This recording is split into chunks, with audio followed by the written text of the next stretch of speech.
What was happening in Shakespeare's time is that English was turning into a kaleidoscope of languages which could be deployed for multiple purposes. Let's get a sense of this by rewriting Macbeth's famous speech. Will all great Neptune's ocean wash this blood clean from my hand?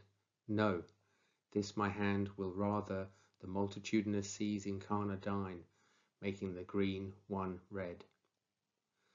Let's get rid of those two key Latinate words, multitudinous and incarnadine. Now we have, will all great Neptune's ocean wash this blood clean from my hand? No, this my hand will rather the many seas make red, making the green one red. That now sounds pretty horrible. It's partly because the final line is not now glossing the potentially obscure Latin line, and instead is mundanely repeating it. But it's also because of the literal sound of the line. The first lines of this speech, especially the first and the third, are rhythmical. They have the beat of typical Shakespearean metrical verse, that is to say, 5 heavy beats in a line, often preceded by a light beat. Rhythm, meter, verse, that might sound alien to some of you, but there are strong similarities with what today's rappers do. I have underlined the syllables that are stressed in the Latinate line. Note the regular alternation. I will read it out and exaggerate. The multitudinous seas incarnadine. This then sets up the final line for a striking dramatic contrast. We seem to have 3 beats in a row, making the green one red. My general point here is that the adoption of other languages into English expanded Shakespeare's options. Before leaving Latin loanwords, we should mention the particular case of malapropisms. Perhaps one might think of malapropisms as learner errors. Somebody attempts to use a foreign word but gets it wrong. It is a bit more than this.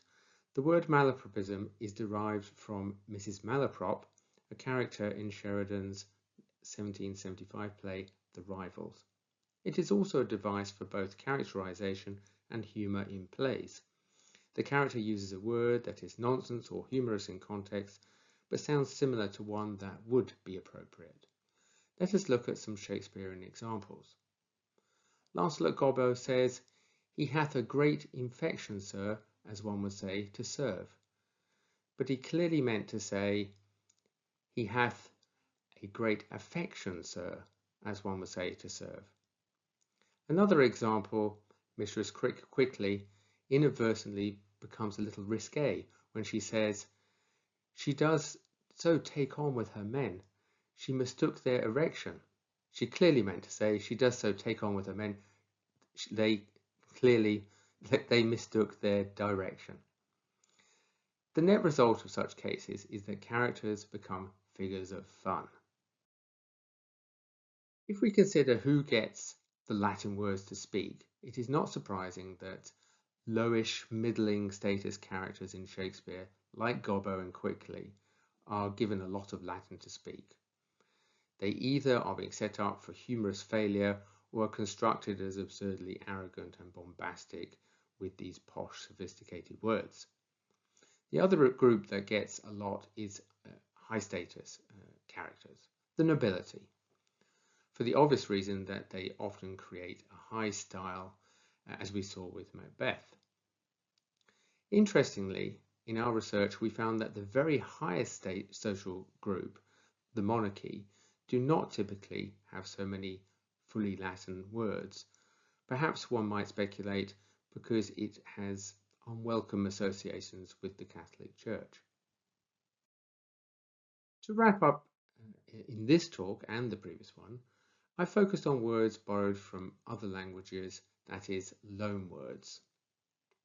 Although I focused on Latin, many of the general issues also apply to words from other languages. French and Italian, for example, were lumped together with Latin in the inkhorn controversy. In terms of style characteristics, French sits somewhere in the middle between German vocabulary and Latinate.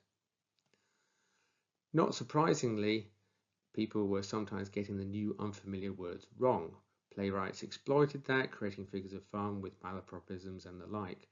And this, of course, is not confined to Latin. In Henry V, the French princess mangles English, producing a kind of franglais, part of the humour of the scene perhaps, but there were also issues of politics and gender here. Obviously, we have seen loanwords deployed in characterization, especially lowish, middling, and fairly high status characters. More generally, early modern English was the period when the kaleidoscope of vocabulary, the huge variety of words took shape, and writers of the time were very much alive to the possibilities.